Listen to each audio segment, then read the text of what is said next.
네, 이제 우리 이제 보험법규 2편, 보험법규의 6번째, 2편의 마지막. 그다음에 이제 우리 생명보험 세제로는 3번째 편에 대해서 말씀드려 보도록 해보겠습니다. 첫 번째 우리가 납입할 때, 그죠? 그다음에 보험금을 받을 때, 그다음에 우리가 이제 단체 보험이나 또는 상속 증여에 관한 거, 보험금으로 상속 증여, 어떤 보험금을 받았을 때 상속 증여에 해당하는 거, 이런 부분들을 좀 살펴봤는데요. 여러분들 뭐 말씀드린 것처럼 우리 계약자들이 중요하게 관심을 갖는 부분이니까 여러분들이 그런 부분에 대해서는 필요한 부분, 시험에 나오는 부분은 제가 말씀드린 정도 수준에서 충분히 커버가 되니까 그런 정도만 이해하시면 되겠고요. 조금 더 여러분들이 좀 뎁스 있는 스터디를 하신다고 한다면, 이제 공부를 하신다고 하신다면 좀 더 하시면 영업에도 도움이 될 수 있는 부분으로 충분히 활용하실 수 있으니까 잘 활용해 보시면 좋겠습니다. 자, 생명보험 3번 마지막인데요. 이제 우리나라 소득세법에 대한 얘기입니다. 소득세법 같은 경우는 조금 전에 말한 것처럼 우리가 일반적으로는 쭉 열거주의 방식입니다. 과세소득이라고 하는 것은 우리가 기본적으로 뭐 이자소득, 배당소득, 퇴직소득, 양도소득, 기타소득, 뭐 연금소득, 그 다음에 금융투자소득 뭐 이런 게 퇴직 뭐 여러 가지가 있죠. 우리가 이제 통상적으로 9가지인데요. 여기 나와 있는 것처럼 사업소득, 근로소득, 연금소득, 이자소득, 배당소득, 기타소득 이런 부분들로 쭉 구성이 되어 있는데 이런 부분들이 열거되어 있으면 이런 부분들을 이제 그 과세한다. 그런 게 우리가 기본적인 원칙이에요. 우리가 증여나 상속은 완전 포괄주의를 적용한다고 했는데 우리가 이자소득이나 배당소득에 대해서는 유형별 포괄주의입니다. 이런 거에 해당하는 경우에 대해서는 포괄해서 우리가 요거는 이자소득, 요거는 배당소득으로 묶어서 계산을 하고 이자소득하고 배당소득을 합쳐서 우리는 금융소득이라고 해서 또 별도로 제도를 운영하고 있습니다. 자, 종합과세를 원칙으로 하는데 예외적으로 우리가 일반적으로 여기에 해당하는 그 9가지는 다 종합과세를 하는 게 원칙인데 종합과세의 대상인데 다 종합과세에 넣으면 너무 세금이 커지는 문제가 발생하니까 여기에 대해서는 몇 가지에 대해서 중요한 포인트에 대해서는 우리가 처음서부터 우리가 분리해서 그러니까 요거하고 달리 분리해서 그 다음에 종합과세 하지 않고 분리과세를 하는 경우가 있고 처음서부터 우리가 요 소득의 내용에 종합과세에 열거한 거에 포함하지 않는 별도로 종류를 구분해서 하는 분류과세 2가지 원칙을 통해서 종합과세에 혜택을 주고 있습니다. 일부에 대해서는 공제나 일부에 대해서는 분류해서 별도로 계산하는 방식으로 종합과세에 포함시키지 않는 혜택을 부여하고 있는데요. 여기 나와 있는 것처럼 이자나 배당소득 합계, 아까 말씀드린 것처럼 금융소득이라고 했습니다. 금융소득 합계액이 2천만 원 이하인 경우에 대해서 또는 연금소득 합계액, 우리 사적연금을 포함해서 2,200만 원까지는 이하까지는 우리가 분리과세, 종합과세에 포함시키지 않고 분리과세를 적용한다. 그러니까 혜택을 주는 겁니다. 그러니까 만약에 금융소득이 2천만 원 이하다 그러면 종합소득과세에 부과되지 않고 2천만 원이 초과되는 거에 대해서만 부과가 되는 거죠. 그 다음에 기타 소득 같은 경우 여러분들 뭐 강의를 하거나 강사 그런 부분들에 의해서 강사료 같은 거 받는 거 우리가 기타 소득이라고 하는데 기타 소득도 300만 원 이하까지는 여러분들이 종합과세에 부과하지 않습니다. 그래서 300만 원 이하면은 여러분들이 별도로 원천징수하죠. 원천징수한 것으로 과세가 종결되는 그런 내용이 되겠습니다. 그걸 우리가 분리과세를 적용한다. 분류과세를 적용하는 거 아니에요. 처음서부터 우리가 소득이 이렇게 나열되어 있는데 거기에서 조금 전에 얘기한 것처럼 퇴직소득이나 양도소득, 금융투자소득에 대해서 요거는 분류과세를 해요. 근데 금융투자소득 같은 경우는 2023년 발생분부터 되는 거기 때문에 시험에 올해 교재에는 포함이 됐지만 이제 시험에는 요 내용까지는 잘 안 나올 겁니다. 그래서 퇴직소득이나 양도소득 같은 경우는 여러분들이 오랜 기간 동안 소득을 만들어내기 위해서 노력한 그런 여러분들의 노력을 인정해서 왜 이거를 종합과세 같이 하냐 그런 어떤 불만 내지는 그런 민원들을 받아들여서 우리 퇴직소득과 양도소득에 대해서는 분류과세하고 있다. 예, 우리 시험에 요 페이지에서 가장 많이 나오는 시험 문제는 여기 나와 있는 문제들이 많이 나오긴 하지만 다음 중에서 분류과세되는 항목이 아닌 거. 그래서 퇴직소득, 양도소득을 포함해가지고 나오는 문제들이 시험 문제에 가장 많이 나오니까 여러분들 그렇게 기억하시면 되겠고요. 종합소득세는 여러분들 매번 우리가 방송이나 이런 것들을 통해서도 우리 많이 보셨잖아요. 그죠? 다음에 5월 1일부터 5월 31일까지가 우리 신고 납부 기간입니다. 신고 납부 기간이 언제라고요? 다음에 5월 1일부터 5월 31일까지 전년도에 해당하는 그런 종합과세에 대해서 신고하고 납부하게 되어 있습니다. 자, 종합소득세 산출 구조에서 계산 구조에서 여러분들이 과세표준 종합소득 산출세액 요거는 괄호치기도 나오고요. 요 정의가 틀린 지문이냐 맞는 지문이라도 많이 나오니까 여러분들이 요거는 같이 기억하시면 좋겠습니다. 그래서 과세표준이라고 하는 것은 뭐냐면 종합소득 금액 여러분들이 아까 말씀드린 나열된 뭐 이자소득이나 모든 걸 다 포함해서 그 포함된 금액에서 여러분들이 기본 공제되거나 추가 공제되는 연말 정산하실 때 여러분들 기본 공제나 추가 공제를 많이 받으셔야 나중에 13월에 그런 월급이 된다고 얘기하시잖아요. 연말정산이. 그래서 연말정산하실 때 종합소득 공제되는 부분을 뺀 그런 부분이 뭐가 된다고요? 과세표준. 여러분들이 내는 세금의 기준이 된다는 거예요. 소득이 다 되는 게 아니라 그런 공제되는 금액을 뺀 금액이 과세표준이 되고 거기에 세율을 곱한 게 산출세액입니다. 거기다가 여기 나와 있는 기본세율. 여러분들이 만들어낸 그 과세표준에 이 세율을 곱해서 낸 돈이 여러분들이 최종적으로 내야 되는 종합소득세가 되겠습니다. 그죠? 그래서 종합소득세는 전체적으로는 6%에서 45%까지 8단계로 우리가 적용을 하고 있습니다. 45%니까 엄청 큰 거죠. 내가 그 해 벌어들인 종합소득이 만약에 여기 나와 있는 것처럼 10억 원이 초과됩니다. 만약에 11억 원이면 45%를 내는 거예요. 거의 한 5억 정도를 여러분들이 세금으로 내요. 그러니까 연말정산 되게 중요하다고 하고 우리가 절세 되게 중요한 거고 그래서 우리가 절세나 이런 부분들을 뭐를 통해서 할 수 있다? 예, 보장성 보험이나 아까 말씀드린 어떤 저축성 보험이나 이런 것들을 통해서 비과세 혜택이나 세액공제 혜택을 통해서 여러분들이 받으실 수 있다. 그렇게 기억하시면 되겠습니다. 자, 금융소득에 대해서 우리가 이자소득이나 배당소득 또 이제 요 부분에 대해서는 우리가 과세 방법이 일반적으로는 종합과세 되는 게 원칙이지만 2천만 원 이하까지는 별도로 분리과세 할 수 있다 이렇게 되어 있어요. 근데 여기서 시험 문제에 나오는 것은 다음 중 이자소득에 해당하는 거, 다음 중 배당소득에 해당하는 거, 다음 중 뭐 설명이 그러니까 이자소득이 아닌 거, 다음 중 배당소득이 아닌 거 이렇게 해서 문제가 많이 나오고요.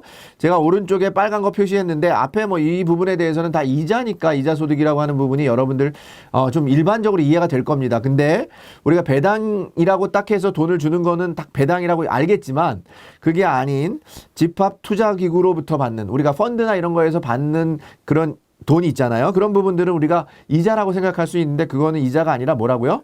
예, 배당이라고 한다. 그거만 여러분들이 좀 기억하시면 좋겠습니다. 다른 거는 잘 모르셔도 되고요. 아, 이자소득하고 배당소득을 합쳐서 우리가 금융소득이라고 한다. 그렇게만 기억하시고 아, 집합투자기구로부터 받는 이익에 대해서는 우리가 이자가 아니라 배당이다. 그래서 이 부분이 이자로 설명이 되면 틀린 지문이 되는 거죠. 그리고 다음 중에 이자소득이 아닌 거 예, 집합투자기구로부터 받는 이익 이렇게 골라내시면 되겠습니다. 자, 말씀드린 것처럼 금융소득에 대해서는 우리가 기본적으로 개인별로 부부별 합산이 아니라 개인별 연간 금융소득 합계를 기본 단위로 합니다. 부부 단위가 아니라 개인별로 한다. 중요한 포인트가 되겠고요. 첫 번째. 두 번째는 2천만 원. 2천만 원까지 금융소득에 대해서는 우리가 종합소득과 합산해서 초과하는 경우에만 합산한다. 여기 나와 있는 것처럼 비과세 또는 분리과세 되는 소득을 제외한 거예요. 포함한 게 아니라 제외한 금융소득이 2천만 원 초과 시에 금융소득 전체를 우리가 종합과세하는 제도를 금융소득에 대한 과세 방법이라고 합니다. 자, 2천만 원을 초과하는 금융소득만 다른 종합소득과 합산하고요. 2천만 원 이하에 대해서는 14%, 2천만 원 이하에 대해서는 14%, 우리가 이자소득이 14%니까 14%를 적용해서 원천징수에서 우리가 계산한다. 아시겠죠? 2천만 원 이하에 대해서는 14%로 원천징수해서 원천징수하니까 과세가 종결되는 겁니다. 그렇게 여러분들이 기억하시면 되겠습니다. 자, 금융소득, 배당소득에 대해서는 여러분들 개인별로 한다. 그 다음에 2천만 원까지 우리가 공제한다. 그렇게 같이 기억하시면 되겠고 2천만 원을 그 이하 금액에 대해서는 우리가 이자소득에 해당하는 14%만 적용한다. 같이 기억하시면 되겠습니다. 그 금융소득에 대해서 우리가 조금 전에 말씀드린 것처럼 비교과세라는 게 있습니다. 여러분들 산출세액이 있는데 종합과세 기준을 초과하는 금융소득에 대해서 오히려 이제 원천징수세액보다 만약에 적어질 수 있는 가능성이 있잖아요. 이게 원천징수 종합과세를 하는 것은 우리가 좀 과하게 이제 세금을 내리려고 하는데 만약에 종합과세 방식과 분리과세 방법 중에서 큰 금액을 우리가 산출세액으로 결정한다는 거예요. 만약에 원천징수가 14인데 내가 만약에 종합과세 해가지고 내는 돈이 14%가 안 되고 12%가 되면 어떻게 되겠습니까? 뭐를 한다는 거예요? 금액이 적은 경우에 우리 종합소득과세가 아까 말씀드린 것처럼 12%, 뭐 6% 이렇게 해당하는 경우에 있을 수 있잖아요. 그러면 그런 경우에는 뭐로 한다고요? 더 큰 금액. 원천징수세액이 14%니까 14%에 해당해서 우리가 지급을 한다. 그렇게 보시면 되겠고요. 그 금융소득 종합과세 대상자는 우리가 그 비과세 상품들이 있습니다. 여기 나와 있는 비과세 상품들이 있는데 비과세 종합적 주축이나 ISA, 청년 우대형 뭐 저축, 그 다음에 장병 내일 적금 뭐 이런 부분들 여러 가지가 있는데 이러한 비과세 상품에 대해서 가입을 제한한다는 거죠. 왜냐하면 종합소득, 금융소득 종합과세 대상자는 이미 금융소득으로 많이 받는데 그 사람들한테 비과세 혜택까지 주는 것은 이중 혜택이라고 하는 부분이 적용되기 때문에 적용하지 않는다. 이렇게 여러분들이 이해하시면 되겠습니다. 자, 이제 우리가 연금소득이라고 하는 게 있어요. 아까 말씀드린 것처럼 연금소득이라고 하는 것은 우리가 연금저축 계좌에 여러분들이 넣었을 때 아까 연금보험에 대해서 저축성 보험은 뭐예요? 비과세 되는 거예요. 여러분들 그 차익에 대한 비과세고 연금소득에 대해서는 여러분들이 쭉 낸 그런 연금저축이라고 하는 부분에 의해서 세액공제 받는 거죠. 그래서 연금소득 같은 경우에는 일단 기본적으로는 사적연금 포함해서 1,200만 원이 안 되는 경우에는 분리과세하는 게 원칙입니다. 종합소득에 과세하지 않아요. 1,200만 원까지는 1,200만 원이 넘어가는 돈에 대해서는 종합과세합니다. 우리 금융소득이 2,000만 원 넘어가면 종합과세하듯이 연금소득도 1,200만 원이 넘어가면 종합과세를 하는데 1,200만 원 이하인 경우에는 분리과세를 선택할 수 있고요. 그 다음에 연금 수령 요건이라는 게 1,200만 원이지만 1,200만 원인데 이런 조건을 가지고 있어야만이 분리과세가 적용된다는 겁니다. 그래서 그 요건에 대해서는 우리가 같이 기억하실 필요가 있고요. 말씀드린 것처럼 연금이라고 하는 것은 우리가 통상적으로 55세 이후에 수령하는 거니까 55세 이후고 가입일로부터 5년 우리가 아까 그 월 적립식 할 때는 납입이 5년 이상이니까 5년 이상은 우리가 기본적으로 가입이 되어 있어야 되고요. 그 다음에 연금 수령 한도 내에서 우리가 연금을 받으셔야 되는 거지 그걸 초과해서 받으면 당연히 분리과세 혜택이 없다는 거고요. 그 다음에 수령 요건을 만약에 미충족할 경우에는 이런 조건이 안 될 경우에는 우리가 이 부분은 연금에서 나오는 소득이니까 기타 소득으로 봐서 15%, 기타 소득은 15% 세율로 무조건 분리과세를 합니다. 여러분들이 이거 같이 기억하시면 좋겠고요. 그 연금 수령할 때는 우리가 11년 차까지는 한도가 정해져 있습니다. 내가 매년 받아야 되는 한도가 정해 있습니다. 연금 수령 한도가 정해져 있는데 11년이 넘어가면은 우리가 이제 그 연금 재원에서 다 받아갈 수 있습니다. 그러니까 11년까지는 최대한 연금으로 받아라라고 하는 제도가 연금 소득에 대해서 우리가 그 과세 혜택을 주는 거고요. 조금 전에 나와 있는 것처럼 55세 이후 그다음에 가입일로부터 5년 경과가 돼야 되는데 옛날에는 이게 가입 연령이 있었어요. 근데 가입 연령 조건은 삭제됐어요. 여러분들 가입 연령 조건은 삭제됐다. 그렇게 같이 기억하시면 되고요. 연금 지급이라고 하는 건 이제 당연히 55세 이후니까 연금 수령 나이가 만약에 55세에서 70세 미만인 경우에는 5%, 70세에서 80세까지는 4%, 80세 이상인 경우는 3%, 그 다음에 우리가 만약에 사망할 때까지 받는 종신연금 계약이라고 하면 그 종신계약일 경우에는 4%. 그러면 만약에 4%하고 5%가 충돌이 되면 4%, 4%하고 3%가 충돌이 되면 3%. 그죠? 유리한 조건으로 징수하도록 되어 있다. 그렇게 기억하시면 되겠습니다. 자, 이연 퇴직, 여러분들이 만약에 퇴직소득을 연금으로 수령하면 연금 외에 처음에 우리가 일시로 받는 소득에 비해서는 70%, 그러니까 한 30% 정도를 할인해주는 연금 일시로 받으셔도 여러분들이 연금으로 받으시는 게 무조건 세제 혜택이 있는 겁니다. 30% 그 소득세액의 퇴직소득의 30%를 할인해준 금액을 받으니까 무조건 여러분들 그 당장 일시적으로 돈을 필요로 하지 않는다면 어떻게 받으시는 게 좋다고요? 예, 연금을 이용해서 받으시는 게 무조건 절세 혜택이 되는 겁니다. 그리고 일시납으로 받지 않으셔도 여러분들이 연금으로 수령할 때 최대한 지연해서 늦게까지 받으시면 예, 여기 나와 있는 것처럼 5%, 4%, 3%니까 엄청난 혜택을 받으시니까 여러분들이 연금으로 수령할 수 있도록 이 제도는 당연히 우리가 퇴직연금 그 노후의 안정적인 자금 운용을 하기 위한 거니까 우리가 그 생활하는데 크게 문제가 없으시다면 여러분들이 받으시는 연금은 어떻게 받으시는 게 좋다고요? 예, 연금으로 받으시고 최대한 뒤에 받으시는 게 여러분들, 그리고 아니면은 종신연금형으로 선택을 해서 받는 게 기본적으로 세제 혜택이 4%니까 가장 좋은 혜택을 받으실 수 있다. 그렇게 기억하시면 되겠습니다.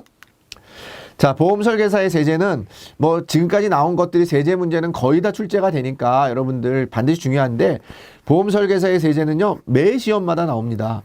여러분들과 관련된 문제기도 하고요. 어려운 부분이 없어요. 그러니까 매번 나오니까 여러분들 무조건 여기 나와 있는 페이지는 여러분들 기억하시면 좋겠고요. 여러분들은 개인사업자니까 사업소득을 받으니까 보장성 보험은 받을 수 없지만 연금저축계좌 세액공제는 받으실 수 있고요. 당연히 종합소득세는 다음해 5월에 신고합니다. 3월에 신고하는 게 아니라 5월에 신고한다. 그 대신에 여러분들이 일정한 소득이 안 되는 경우에 대해서는 우리 보험회사에서 여러분들 소득 받을 때마다 월 급여적, 월급은 아니지만 월 단위로 받는 소득에 대해서 원천 징수하고 있거든요. 그래서 그 원천 징수로 종결이 돼요. 그게 금액이 얼마냐면 7,500만 원입니다. 7,500만 원이라고 하는 금액은 아주 흔한 숫자가 아니니까 7,500만 원 이하, 설계사로서 7,500만 원 이하인 경우에는 우리가 종합소득으로 안 가고, 예, 원천 징수해서 여러분들이 그 원천 징수된 것으로 연말정산을 종결할 수 있다. 세율을 종결할 수 있다라는 부분 기억하시면 좋겠고요. 시험 문제에서는 조금 우리가 약간 말장난처럼 요 까다로운 부분이 있어서 요 부분에서도 좀 많이 나오니까 여기 좀 기억하시면 좋을 게 뭐냐면, 여러분들이 내는 사업소득 금액에 대해서 그 수익 사업을 통해서 받은 금액이 사업소득의 소득률에 따라서 그 여러분들 종합소득세를 부과합니다. 그러니까 요 사업소득의 소득률이다. 기타 소득의 소득률이나 사업소득의 경비 공제율이 아니고요. 사업소득의 소득률을 곱한다. 기억하시면 좋겠습니다. 그 다음에 다른 종합소득이 없는 경우에 대해서는, 만약에 종합소득이 없어요. 그러면은 연말정산으로 납세가 의무가 종결이 되고요. 다른 종합소득이 있고 만약에 7,500만 원 이상인 경우에는 여러분들 종합소득세 신고하고요. 그 다음에 원천징수 의무자는 여러분들 매월 보험회사에서 3%를 떼서 원천징수를 하고 있습니다. 그래서 이 원천징수세액은 기납부세액으로 여러분들이 연말정산이나 아니면 종합소득세 공제 신고를 할 때 공제받을 수 있습니다. 뭐로요? 기납부세액으로 공제받을 수 있다. 그렇게 같이 기억하시면 되겠습니다. 자, 이상으로 우리가 이제 생명보험의 세제 마지막까지 좀 다 다뤄봤습니다. 여기서는 우리가 보험 설계사의 세제 중요한 부분이라고 말씀을 드렸고, 조금 전에 말씀드린 것처럼 우리가 금융소득이나 종합소득이 되는 그런 부분들, 과세되는 그런 구간들이 있습니다. 종합소득세 같은 경우에는 6에서 45%, 만약에 우리가 또 상속 증여받는 부분에 대해서는 10에서 50%, 그죠? 그 다음에 금융소득으로 종합소득을 우리가 공제받을 때는 2천만 원 이하에 대해서 우리가 공제받는다. 그런 내용들이 있지 않습니까? 또 연금소득으로 우리가 공제를 받을 때는 연령에 따라서는 3%에서 5%, 그 다음에 종신형으로 받을 때는 4%. 그래서 만약에 충돌할 때는 적은 퍼센트로 우리가 공제될 수 있다. 세액공제를 받을 수 있다라고 하는 부분을 여러분들이 같이 기억하시고, 세제라고 하는 부분은 실제 생활에서도 많이 필요하니까 여러분들이 지금 시험 문제를 풀시기 위해서는 이 정도 공부하시고, 시간이 되시는 분들은 아까 말씀드린 것처럼 여러 다른 그런 툴들을 통하셔서 루트를 통하셔가지고 여러분들이 학습을 좀 더 하시면 보험 상품을 판매하는데도 도움이 많이 될 거라고 저는 확신합니다. 자, 이상으로 우리 보험 2편 보험 법규에 대한 강의를 마치도록 하겠습니다. 수고하셨습니다.